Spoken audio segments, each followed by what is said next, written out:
দেখতেই পাচ্ছেন কি হচ্ছে, নিশ্চয়ই আপনাদের দেখাচ্ছি।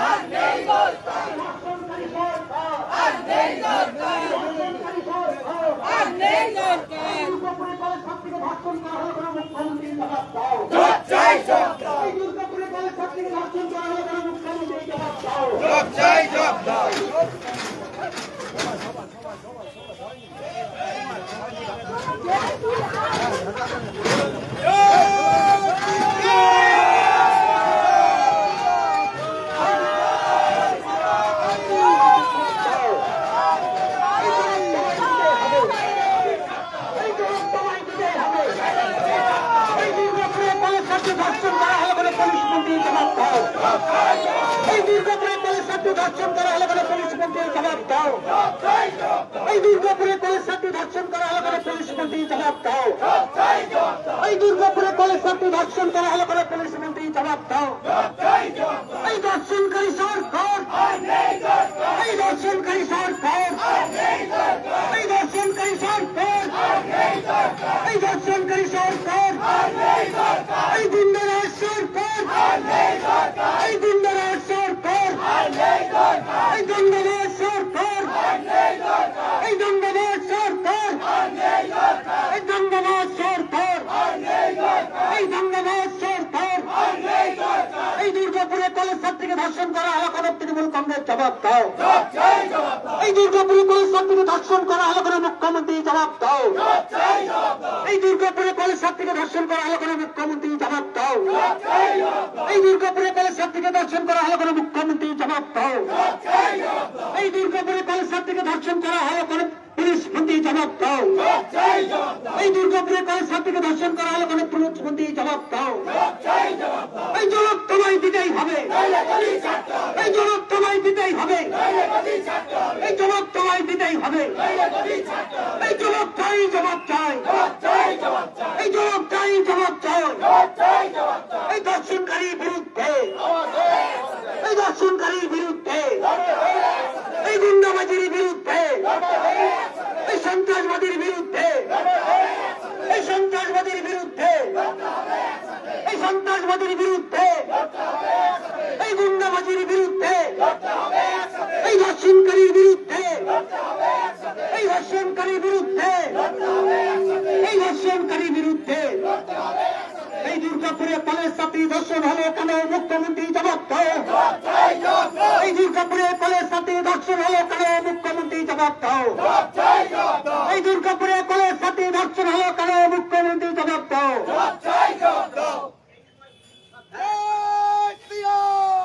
এই দুর্গাপুরে কলেজ ছাত্রী ধর্ষণ হলো কেন মুখ্যমন্ত্রী জবাব দাও। এই দফায় এক দাবি এক, এই দফায় এক দাবি এক, এই দফায় এক দাবি এক, এই দফায় এক দাবি এক, এই দফায় এক দাবি এক, এই দফায় এক দাবি এক, এই দফায় এক দাবি এক, এই দফায় এক দাবি এক। এই তৃণমূল সরকার, এই তৃণমূল সরকার, এই মমতার সরকার,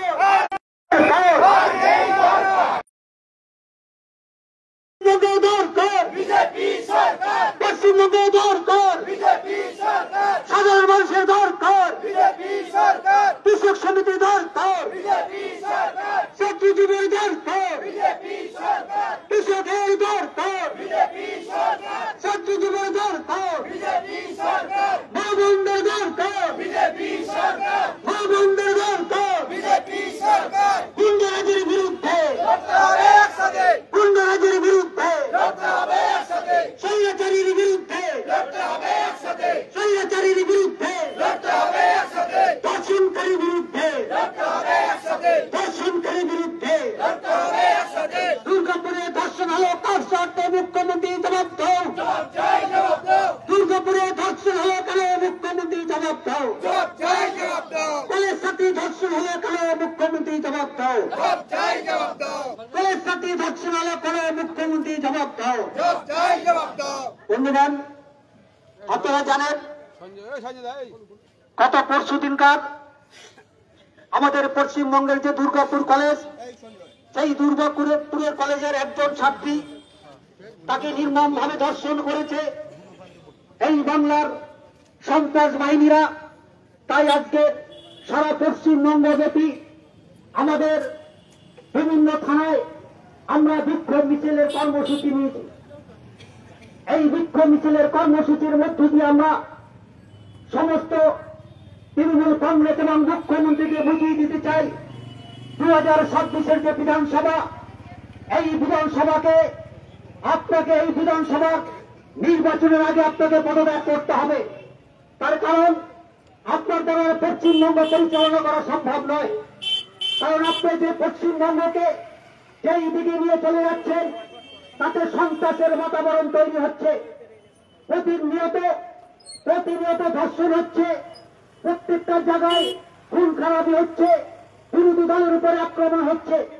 তাই আমরা আপনাকে বলে দিতে চাই এই 2026-এর নির্বাচনের আগে আপনাকে আমরা পদত্যাগ করিয়ে ছাড়ব এবং তার জন্য সাধারণ মানুষ প্রস্তুত হয়ে আছে। আর আপনার মতো দুর্নীতিবাজ সরকার, শিক্ষক দুর্নীতিবাজ সরকার, ধর্ষণকারী সরকার এবং গুন্ডারা সরকারকে সাধারণ মানুষ রাখতে চাইছে না।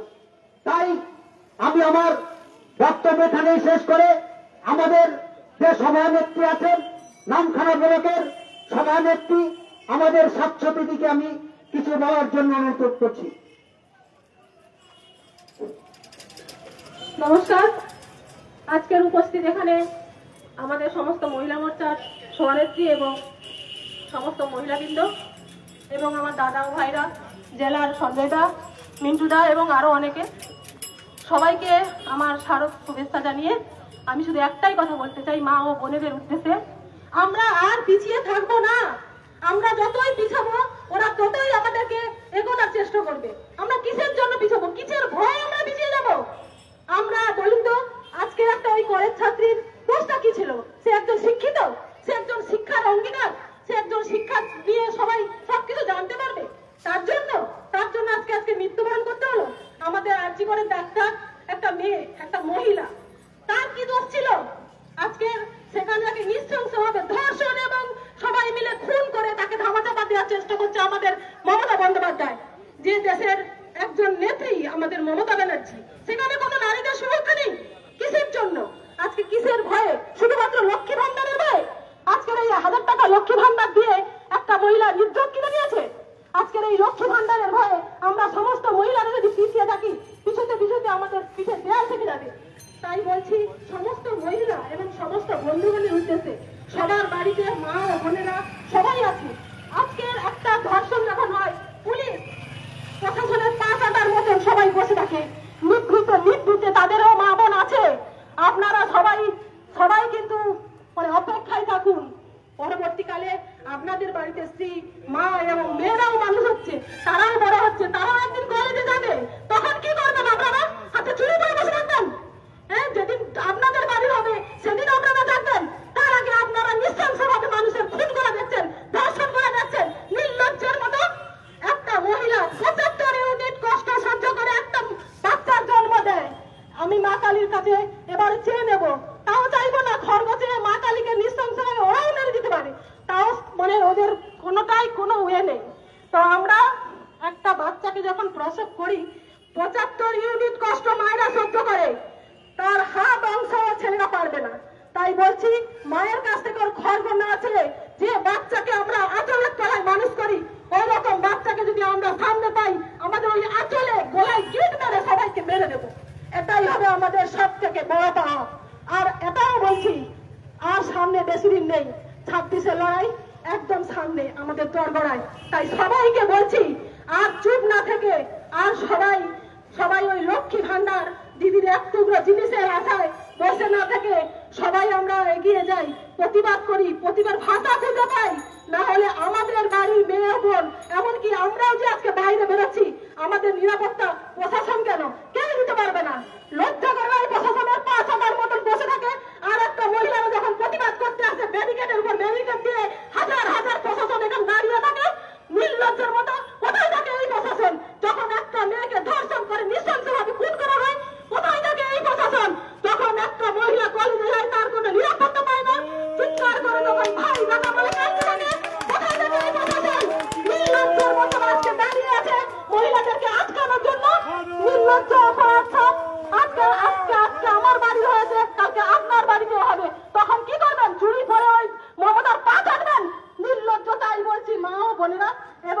চলতি সমস্ত বন্ধুদেরকে আর ভয় না পেয়ে আমরা আর পিছিয়ে থাকবো না।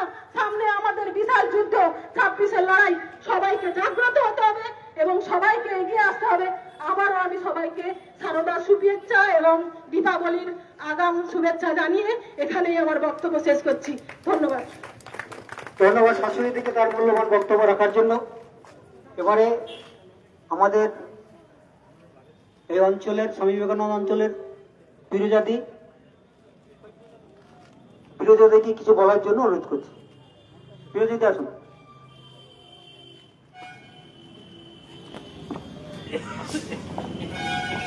নমস্কার। আজকে আমরা এখানে সমবেত হয়েছি শুধুমাত্র আমাদের মহিলাদের সম্মানটুকু যে নেই তার বই প্রকাশ করার জন্য।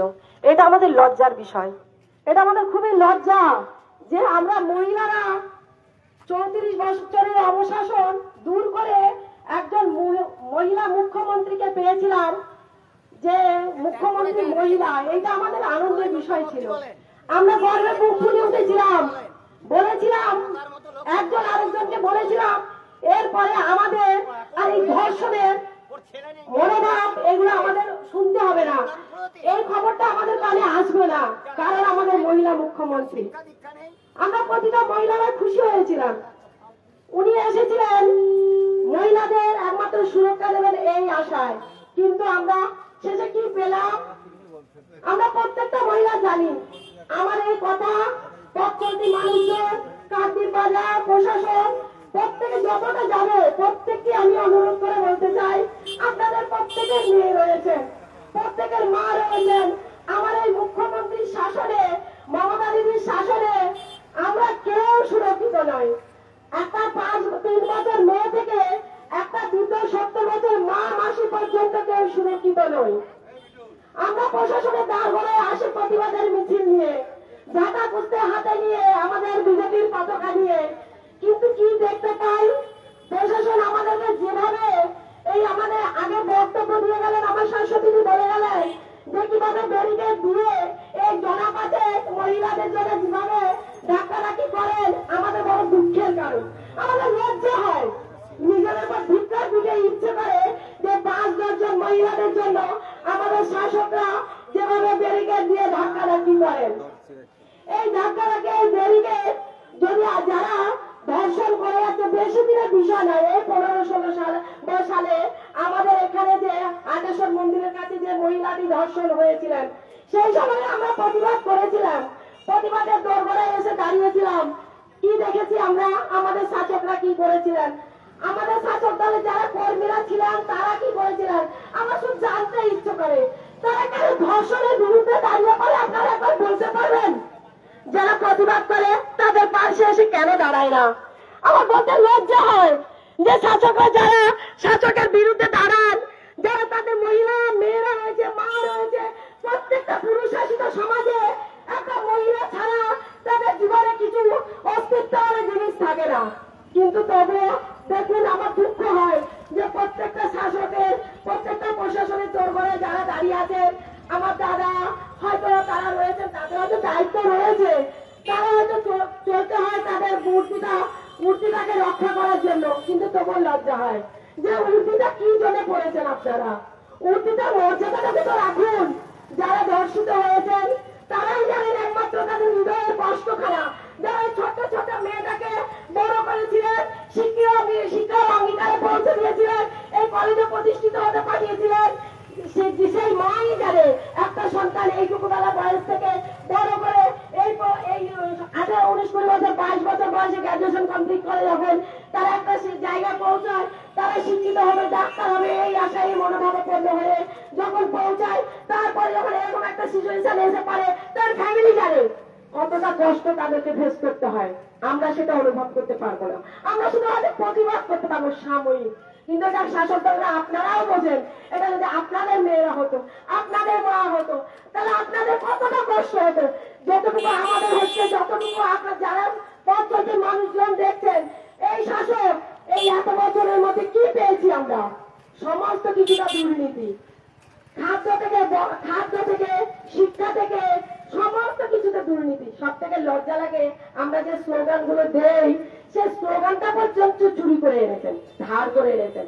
জয় বাংলা স্লোগান দেন, ছি ছি ছি, জয় বাংলা স্লোগান দেন, যে স্লোগানটা আমার বাংলাদেশের পার্শ্ববর্তী দেশের, যেটা আমাদের প্রতিবেশী দেশ। আর কি চুরি করবেন শাসক দল? আমি প্রত্যেকটা শাসক দলের কর্মীদের জিজ্ঞেস করতে চাই, আপনারা প্রত্যেকটা ভোটের পরে যেভাবে অত্যাচার করেন, আমাদের প্রত্যেকটা মহিলারা, প্রত্যেকটা আমার কর্মী ভাইরা, বিজেপির এক একটা সৈনিকরা যেভাবে এসে পড়েন ভোটের পরে, তাদেরকে কি অবস্থা হয় একমাত্র প্রশাসন জানেন। আপনারা জনগণে পৌঁছে যান, কাদের হয়ে জানেন? শাসক দলের হয়ে। যারা লড়াইটা দিল, যারা কষ্ট পাচ্ছে, যাদের ঘর বাড়ি ভাঙা হচ্ছে, তাদের হয়ে নয়। আপনাদের কাছে অনুরোধ, সামনে ভোট আছে, আর এটা করবেন না, মনুষ্যত্ব ভোট বিসর্জন দেবেন না। নিজেদের মনুষ্যত্বটাকে কাজে লাগিয়ে, আমি জানি এর আগে বিধানসভার ভোটে আমার প্রত্যেকটা কর্মীরা কষ্ট পেয়েছেন, প্রত্যেকটা কর্মীরা ঘর ছাড়া হয়েছেন।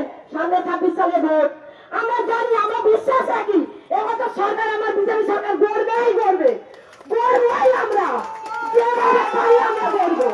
তাই আপনাদের কাছে অনুরোধ, আপনারা আমাদের হয়ে সাথ দিন। আপনাদের কাছে অনুরোধ, প্রত্যেকটা সরকার 34 বছর অপশাসনের পরে টিএমসি এসেছিলেন, প্রত্যেক দল, প্রত্যেকটা কর্মী, প্রত্যেকটা পর্যায়ে আপনারা সাথ দিয়েছিলেন বিটিএমসি সরকারের। আপনাদের কাছে অনুরোধ, আপনারা আমাদেরকে সাথ দিন। উর্দিটা নিয়ে শুধুমাত্র দুর্নীতিগ্রস্ত হবেন না। আপনাদের কাছে অনুরোধ, উর্দিটার মর্যাদা রাখুন আর প্রত্যেকটা নিরপেক্ষভাবে কাজ করুন। প্রশাসনের কাছে আমরা অনুরোধ করবো, আপনারা নির্ভীকভাবে কাজ করবেন। এই বলে আমি আমার বক্তব্য রেখে রাখলাম এখানে।